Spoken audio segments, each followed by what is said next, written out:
Look, we are back.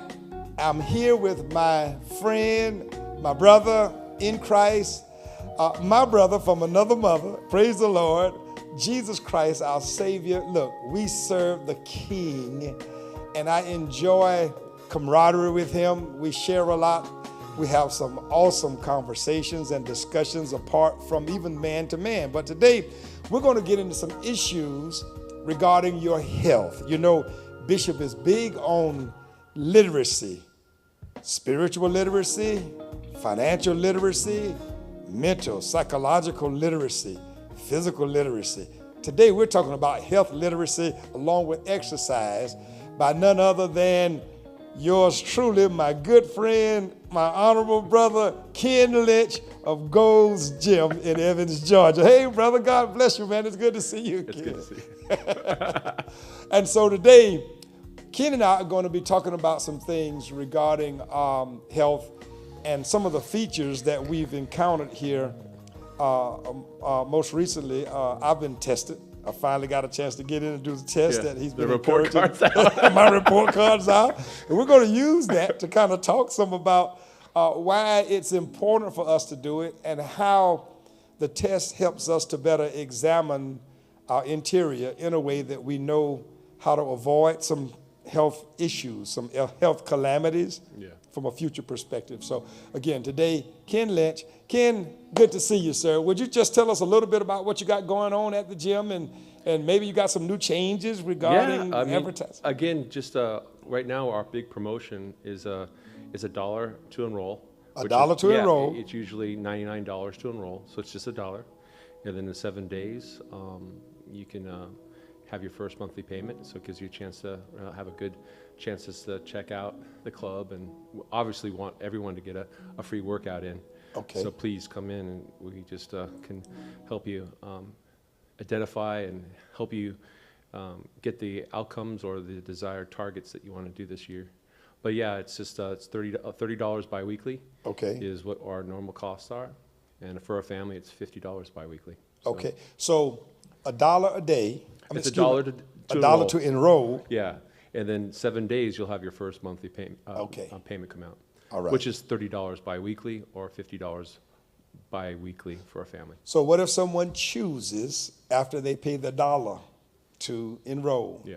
That after 7 days they're going to just roll into a regular membership. So what if they choose not to? They can say no, I don't want to.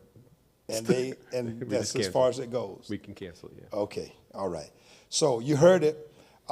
Listen, this is an opportunity for you to take advantage of. If I were you, I'd put my $1 down and go in for three or four of those 7 days at least, and just really give it a try. Because listen, nothing assists us in aging like a good exercise program, along with a good diet and regimen and all the other things. And the recommendations are so high in this season of our lives because every time you look, they're changing something about the diet, the rules of dieting, eating. One day it's good to eat this, and the next day it's not good to eat it anymore. And one day it's good to add more of this to your diet and to do this so many times a day. The next week it's changed. What's happening with that? Yeah, I think everyone's trying to sell something, right? Okay. So I think a lot of people are trying to get a lot of content, a lot of people focused on them to create credibility. But a carb is a carb. It's 4 calories per gram. A fat is 9 calories per gram. And alcohol is 7 calories per gram. And protein is 4 calories per gram. So things don't change. It's just basically, the problem is, we know what the problem is. It's our sugar addiction. And there's good sugar, which is like a fruit or a vegetable. And then there's bad sugar, which is, your candy bars, So I'm gonna I want to carry you back through. I love the way you just responded to that. Yeah. So you said, regardless of the fascinations of commercialization, a carb is a carb. A carb is a carb, a fat is a fat, and a protein is a protein. Yeah, and alcohol is, sugar too. So that has to be. So calories in and calories out. So energy in, energy out. So it's the main thing is that, if we talked and we did your scan today, we know what we called it was your basal metabolic rate. And Yes, you did my basal metabolic rate. And you found out how many calories you burn if you sleep all day. So it was roughly around 2,100, about 2,200 calories you burn if you just sleep in your bed all day. So I mean, would I say to you, hey, should you eat 2,200 calories of gummy bears? Probably not, you know. But your body's going to be on a cellular level trying to burn those many calories just to sustain you because your cells are duplicating. So you're never the same person every day because your cells are duplicating and reproducing and working, and it needs energy. It needs calories. Now you just made a very, very important statement. We got to revisit there also. You said you're never the same person every day. Exactly. Now, if that's the case, so you're telling me that because of my biochemistry and all of these exchanges that's going on inside of me, it's affecting my neurology. And as a result of that, it's determining how I feel and how I approach life from day to day. Yeah. That's why some days I'm with it, some days I get it, some days I'm just not about it at all. That's what you're telling me. Yeah, I mean, I think you are what you eat. You know, a lot of the time when you're, you know, when you're eating a huge meal right after Thanksgiving, what do you want to do? You know, it's just you want to sleep. You're tired because your body just needs to relax and try to process all those carbs and all that food that you ate. So it's just giving yourself an ability. People who have been in the industry for a long period of time, we eat probably 5 to 6 meals a day, where most people might eat 1 or 2 meals a day. So there are tons of ways to be able to get those calories in, but at the end of the day, it's about calories in and calories out. It's calories in, calories out. So for myself, if a person wants to lose weight, we usually take 200 and 250 calories less your basal metabolic rate. So your body is going to look for those extra calories and you're going to still lose weight. So you're going to explain that now. Yeah. Now, when I was growing up, I had some difficulties in math. Yeah. And so we went to the store. I used to spend a lot of time at the library, and one day I stumbled upon this book that said Math for Dummies. Yeah. And then there was another book that said Mathematics Made Simple. So what I'm going to ask you to do today is just kind of, we're going to slow it down a little bit. So we're going to do some term and definition here because I want you to use your in-depth knowledge to help us have a corresponding ability to understand what it is that you're saying by definition and then conceptually how it affects us physically. So let's just say, just to make it simple, you burn 2,000 calories a day. We changed the number. And a calorie is? A calorie is energy, which your body's going to consume as an energy to sustain you. Okay, so a calorie is energy that my body is going to consume to sustain me. Yes.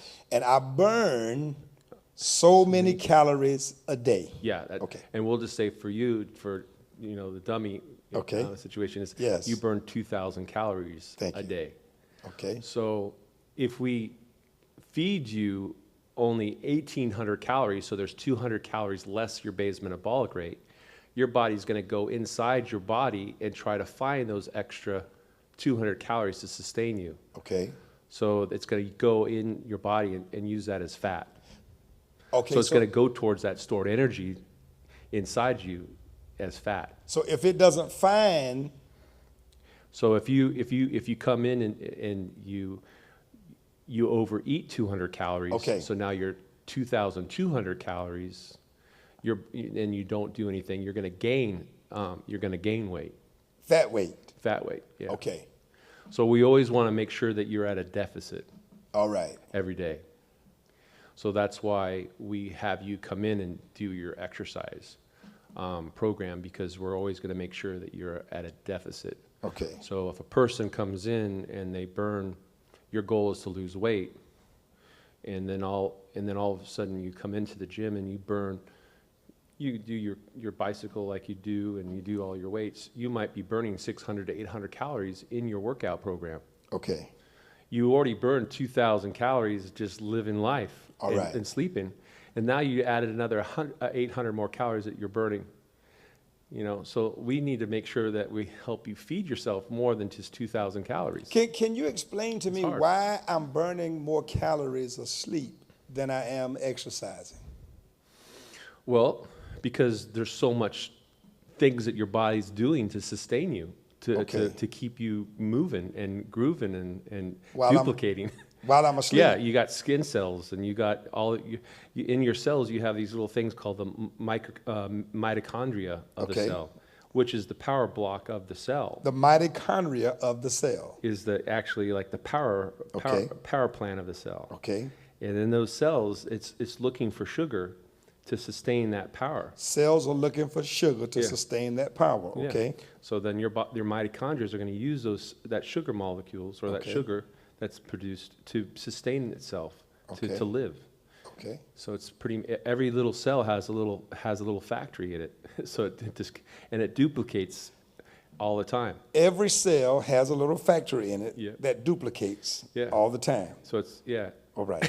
We're going to listen. I told you all in the beginning, this is going to be a day of learning. You're going to want to keep listening to this program, because what we're going to do is get down to the bottom. I'm not going to let him go today. I'm squeezing his brain. I'm taking everything out of his spirit, because I need to know, on rich derma terms, they call it, what these terms mean. And listen, I'm putting me on the altar for you. I'm asking all the questions that you desire to ask, but you never get a chance to ask someone that's intelligent enough to answer them. And so just like I spend my time trying to be prepared to make sure that I can give you proficient knowledge regarding spiritual truths, that's what this man, Ken Lynch, has spent his time doing, so that he can give us all of the insight that we need, because we certainly need it in order to really strengthen our physical man. And really, in this case, it sounds like a lot of these things is happening in us, in our biology, or in our physical chemistry, is really affecting us in all kinds of ways. Yeah, they're really kind of, if you look at it, there's really just three people. You have, let's just say a person. If a person is, when you think about, we call it the law of thermodynamics. Okay. So big term there. But energy in, energy out. Right. Okay. So your body needs energy. So you need to put energy in so that it actually has the energy to do its work. Gotcha. So food is God. You got to commune with God's nature. He's equipped you and has all this wonderful surroundings in this garden. He built a nursery around you, so he can be able to take care of you. That's good. You know what I mean? Yeah. So however you want to have your house, you can surround your house with the right amount of foods, or you can put foods in your house, in your pantry, that are going to wreak havoc in yourself. So it's the same thing as you want to control and have the discipline of what you're bringing in forth in your nursery. Okay. Are you going to put Dorito chips in your pantry? Most things that come into your house that are in a box, a can, or a wrapper, that has been changed or manipulated in some degree to be sold at a profit, buy one, get one free, to get you to be hooked and addicted to something that they can make sure that they have a consumer for the rest of their life. Now, I need you all to know, we're not working for any institution. We're trying to help us get healthy. Yeah. I need him to say that again. Anything that comes in the form of a box, a can, a wrapper, or wrapper that's been changed or manipulated. In some degree, to be sold as a profit. To be sold as a profit. Listen to this. Buy one, get one free. Buy one, get one free. Sold with a coupon. Okay. So it's the main thing is those things are manipulated. So when you have something at its most natural form, if it's a fruit or a vegetable, or a protein, an egg, or some meat, that is at its most natural form. Right. So then your body understands it and computes it and knows it, it recognizes it because it was made by God. Okay. Now, let's stop right there. Go. The body automatically recognizes what is made naturally by God. Yes. But what has been manipulated, the body does not. It doesn't understand it. It doesn't understand it. So it's got to figure out what it's going to do with it. And when it has to figure out what it's got to do with it, it stores as fat. it stores it as fat. That's where I want. Yeah. Now come on, let's talk a little bit more about that because you were headed down a good trail before I interrupted you, and I want to get on with this. So what I'm saying is that there are three people. Okay. So when you think about that law of thermodynamics, so there are people that you'll see that are always on the go. They cannot be stopped. Okay. There are personalities that can't stop. They're probably ADHD or whatever it is. Okay. People's personalities, they have people that are more, they just kind of chill out. They're more slow. They're not going to be moving as much. But when you see a person that's always moving, you can kind of see sometimes their body type. They're usually sometimes thinner than most because they're always are expending more calories than they're taking in. Okay. So you have energy. So when it comes to food comes into the body. I have more food coming in my body than I'm expending. Right. So I have more food. So food is greater than what I'm expending. I'm going to gain weight. Okay. If food is great, if the intake of food is greater than what I'm expending, then I'm going to always gain weight. I'm going to always gain weight. Now, what determines then whether the weight is good or bad? The nature of the food. Well, those calories are going to either be stored as fat or it's going to be stored as glycogen. Okay. Now you used another word, glycogen. Glycogen. That's stored energy. Okay. That's in your muscles. Okay. And in your liver. Okay. So glycogen is stored energy that's in your muscles and in your liver. Okay. Yeah. So, all right. So stored glycogen in your muscles and your liver is used for like sometimes fight or flight situations. Okay. So when I'm exercising, I'm pushing the weights, yes. I'm using that energy, that's glycogen. Okay. Okay. And when let's say a situation like if there was a scary monster or a scary bear that was coming after you, you're going to be a fight or flight. So your body's not going to have time to convert fat into an energy because you're running. You're scared, right? So it's more of a sympathetic response, in the body. But so what our goal is for you is to increase your metabolism so you have more muscle and you have more energy so that you're expending. So when you're eating these calories, it's going to use those calories in your body, and we're trying to make sure it uses fat as an energy source. Okay. So let's just do this. Then we're talking about the first person. You're consuming more calories than you're expending. Then you have those other persons that are expending more. They're consuming calories, but their energy expenditure is greater than their food intake. Okay. So they're never going to gain weight.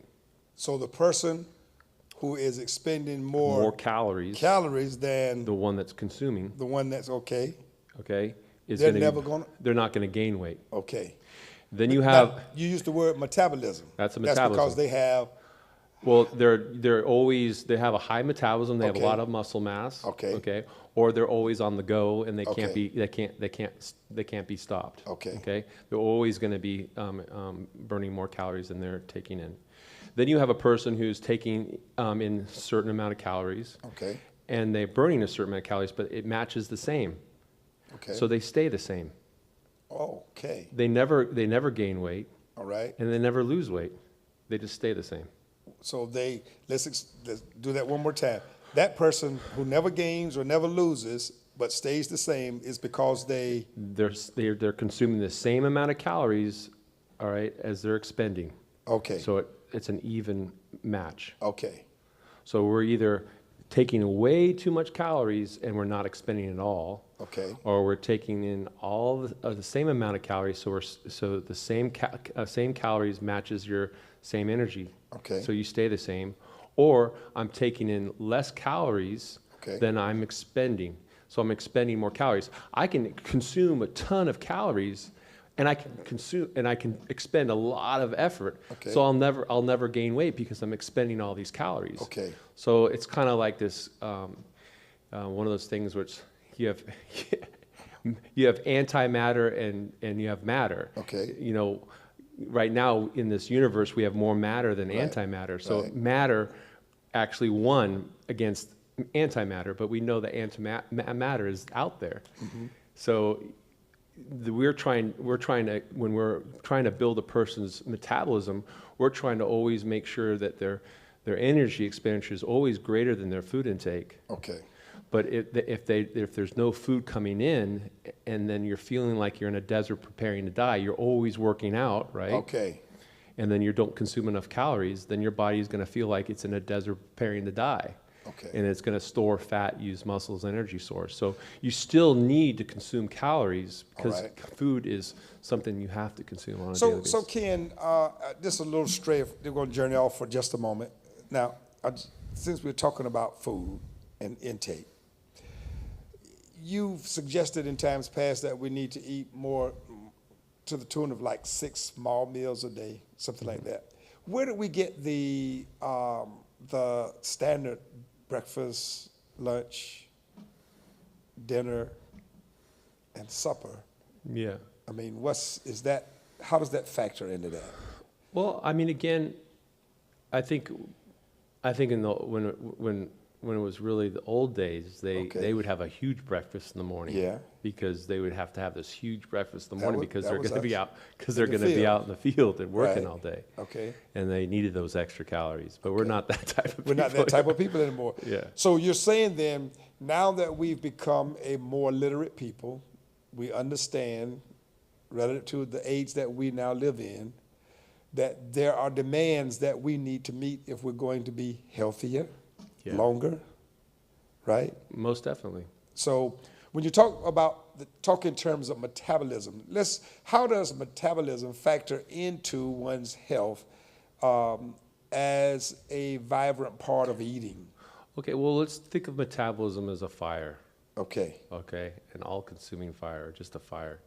So how am I going to sustain the fire, or how am I going to start a fire? Okay, so let's just think about the simple terms. We'll think about a carbohydrate that we talked about. A carbohydrate had 1 gram of carbs is 4 calories per gram.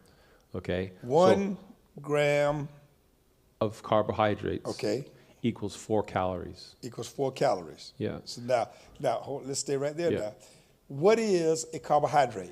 A carbohydrate is basically a sugar. It could be a fruit or a vegetable. So you can get sugar that is carbohydrate by definition from fruit or vegetable. Now, are we talking about processed? Well, that's a process.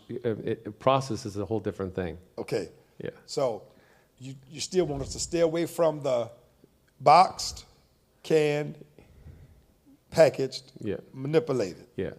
The more it's its rawest form, like broccoli. All right. You can have powdered broccoli. Okay. Or you can have just some broccoli. Okay. So let's just say for myself, you can have orange juice. Okay.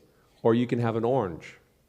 But when you think about a product, a man wants to sell orange juice. All right. God just wants you to peel an orange and eat an orange. Now, say that again. God wants you to peel an orange and eat an orange, but man has taken you to want to be addicted to orange juice.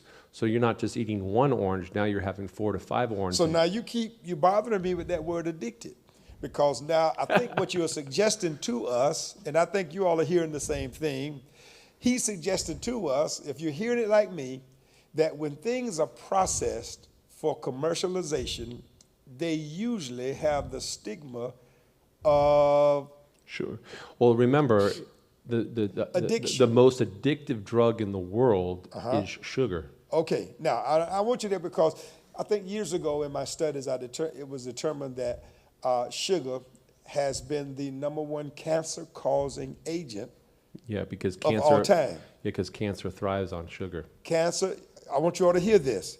Cancer thrives on sugar. Yes. So why does cancer thrive on sugar? Because it loves what it gets from it too. Is that? Yeah, it needs energy to grow. Cancer thrives on sugar because it needs energy to grow. So if you're struggling with, in your diagnosis, anything relative to something that's been initiated in your body regarded as cancer, you want to try to avoid as much processed sugar as possible. Processed sugar, thank you. Processed sugar as possible. Now, And I appreciate you saying processed again, because now you're still telling me God wants me to peel that orange and eat it, Yes. but man wants me to be addicted to the need for orange juice. Orange juice. So Because when you're taking in orange juice, that orange juice, it's considered probably about, if you've ever, I'm from California, so we're famous for our California oranges. Yes. So as a family, my family, we had 4 siblings, and my I don't know if you know of the city called Ojai up there in no, not up there. familiar with Ojai. Well, it's kind of close, but anyway, they're famous. It's close to LA. Yeah, okay. But it's famous for their oranges, just orange groves. You know, I think I've been through.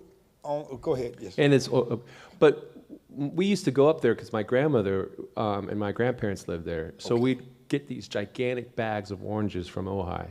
And then I was the littlest kid. I was the youngest. Guess who was squeezing all the orange juice? So we had 4 kids plus my parents. That's 6 siblings or 6 people I had to squeeze orange juice for. Wow. So as a little kid, I knew how many oranges I had to squeeze per glass. Okay. So what I'm saying is that it's a nice start of the morning. Maybe a small amount of orange juice is fine, but we usually have a bigger glass of orange juice, which really increases your insulin level. So if a person is a diabetic, what happens is sometimes people who are low in sugar, they'll have a glass of orange juice to increase their sugar levels quicker. So now therein again, the diabetic, it is preferred they have a natural orange as opposed to processed manipulated. Well, what I'm saying is that what orange juice does, and I'm not saying that orange juice is bad. I'm just saying the amount of orange juice you have in one sitting is bad. Okay. So what it does, it jacks up your insulin levels, so your insulin levels are too high through the day. Okay. Okay. So when your insulin levels are really, really high, okay, the job of insulin is to it knocks on the door of a cell. Okay. And what it does, it actually, once it knocks on the door, it actually puts sugar in the cell. That was getting ready to be my next question. So it unlocks the door of the cell. Okay. And then sugar goes in the cell. Uh-huh. Okay. So a person, what happens is the cells for a person who is, let's say, who's insulin dependent, where they don't have enough insulin in their body, they have to put insulin in their body so it can help put sugar into the cell. When you have a person who has a healthy body, but their body produces so much insulin, what happens is there's so much sugar in their bloodstream all the time. What that insulin does to the cell, those cells have too much sugar in it, in the cell already, and the insulin tries to knock on the cell, and the cell won't open up because it has too much sugar in it. Okay. So then there becomes too much sugar in the bloodstream, which then becomes really kind of thicker blood, which becomes to the point where you have arteriosclerosis, and you have more hardening of those arteries. So you have higher chances of stroke, and you have... So that's where the arteries start to harden. Yeah. That is interesting.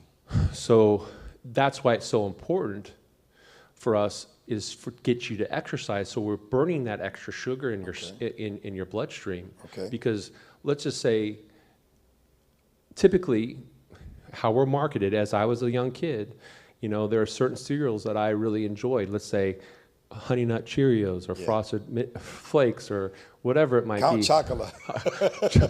Chocolate, whatever. Okay. Frankenberry. But you have to understand, milk is sugar. It's a lactose. All right. And then let's say the Cheerio or the Frosted Flake or the corn flake, plus they have sugar on the corn flake, right? So it's one gigantic cereal bowl. So sugar gives us the energy, so you're going to have a huge energy first one. So you're a young kid and you're sending your kid out to school with a big old Frosted Flakes in the morning. He's going to have a lot of energy. And then all of a sudden he's going to have this energy, and then all of a sudden he's going to have this, and then all that insulin is going to drive all that sugar in the cell, and then he's going to crash. Okay. So once the sugar's in the cell, but guess what happens in the body? You still have that tons of insulin in your body. So with every addiction, we feed a withdrawal. With every addiction in the world, we feed the withdrawal. We feed the withdrawal. Yeah. Wow. So that high level of insulin, that's why you want to have an energy drink Diet Coke or some type of sugar, because then now that insulin is such a powerful signal in your brain that you have too much insulin, so it asks you to get more sugar. It asks you to get more sugar. It needs it because Okay. it has too much insulin.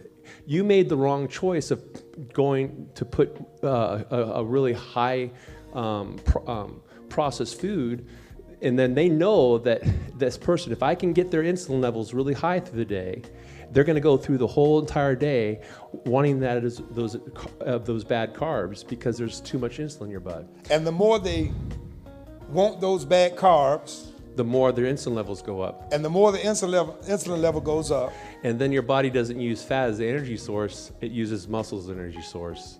And it starts to cannibalize your muscle, and you start losing your muscle versus the fat you want to it lose. cannibalizes your muscle, you lose your muscle, and everything starts to turn it into fat. Yeah. It's Wow, that's Yeah. a trick. it's a trick. That's a trick of the enemy. Now, Yeah. see, this is, again, now we're talking exercise, we're talking eating, we're talking health, we're talking about intake. And you know, the good thing about this is while you're talking, I can see why the scriptures say the God of this world hath blinded the minds of them which believe not. So for many of us, what we've done as we're concluding this segment, one of the things that I really hear you saying to us is that we've got to become more informed. And as we are informed, we got to believe that the information is necessary to sustain good health.